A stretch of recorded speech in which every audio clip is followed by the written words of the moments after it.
అందుకే మేము బాధపడేది ఒక్కటే, మా కార్మికులు మాకు ముఖ్యం. సింగరేణి అంటే తెలంగాణ సిరుల గనిగా పేరుండేది, కానీ ఆ సింగరేణిని ఇవాళ స్కామ్ల గనిగా మార్చారు మీరు. కుంభకోణాల కేంద్రంగా ఆ సింగరేణిని మీరు మార్చారు. ఆనాటి యూపీఏ ప్రభుత్వం కోల్గేట్ స్కామ్ చేసింది. మరి నేటి మన కాంగ్రెస్ ప్రభుత్వం సింగరేణి కోల్ స్కామ్ పాల్పడ్డది. ఆనాటి బొగ్గు స్కామ్తోనే దేశంలో కాంగ్రెస్ ప్రభుత్వం పడిపోయింది. ఈ బొగ్గు స్కామ్తో ఈ రాష్ట్రంలో కాంగ్రెస్ పతనం ప్రారంభమైందని చెప్పి నేను చెప్పదలుచుకున్నా.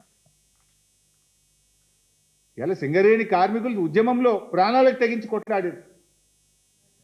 వాళ్ళు సమ్మె చేస్తే బొగ్గు ఉత్పత్తి నిలిచిపోయింది. ఆ రోజు కేంద్ర ప్రభుత్వం దిగొచ్చింది. ఎన్టీపీసీకి బొగ్గు సరఫరా ఆగిపోతే విద్యుత్ ఆగిపోతుందన్న ఒత్తిడి కేంద్రం మీద పెంచడంలో, తెలంగాణ సాధనలో సింగరేణి కార్మికుల కష్టం ఉన్నది, పోరాటం ఉన్నది. ఇలా ఆ కార్మికుల కడుపు కొడుతున్నావు నువ్వు, ఆ కార్మికుల నోరు కొడుతున్నావు, ఆ కార్మికుల చెమట చుక్కలను అవినీతిగా మార్చి పారదర్శకత అంటూ మాట్లాడిన భట్టి గారు కేవలం, నేను అడుగుతున్న భట్టి గారు, కొంతమందికే సైట్ విజిట్ సర్టిఫికెట్లు ఎందుకు ఇచ్చారు, మిగతా వాళ్ళకి ఎందుకు ఇవ్వలేదు? బయట పెట్టండి. ఎన్ని ఈమెయిల్స్ వచ్చినాయో బయట పెట్టండి. ఎంతమంది సైట్ విజిట్ చేసిండ్రు, ఎంతమంది సర్టిఫికెట్లు ఇచ్చిండ్రో బయట పెట్టండి. నిన్నటి భట్టి గారి ప్రెస్ మీటు సమాధానాలు చెప్పడం కంటే సమర్థించుకునే ప్రయత్నమే ఎక్కువ చేసినారు. ఇవన్నీ చూపించుకుంటూ ఇందులో ఏమున్నది, బట్టలుకే వాషింగ్ మిషన్కు సైట్ విజిట్ సర్టిఫికేట్ ఉంది, డిఫెన్స్ వాళ్ళు ఇచ్చిండ్రు, నేను సింగరేణిలో ఓబీ బ్లాక్ పెట్టింది అంటాడు. ఎక్కడున్నా అలా ఓబీ బ్లాక్ ఉందా నువ్వు చూపించిన దాంట్లో?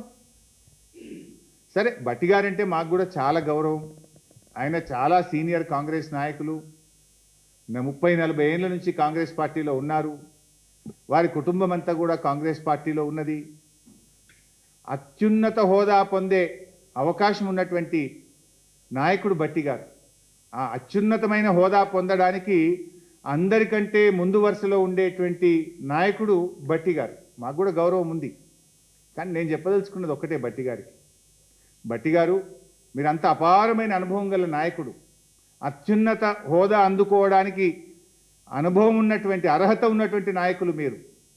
దయచేసి మీరు రేవంత్ రెడ్డి గారి కళ్ళల్లో ఆనందం కోసం పనిచేయకండి. రాష్ట్ర ప్రజల కళ్ళల్లో ఆనందం చూసే విధంగా పనిచేయడం ఒక సీనియర్ నాయకుడిగా మీ బాధ్యత అని నేను చెప్పదలుచుకున్నా.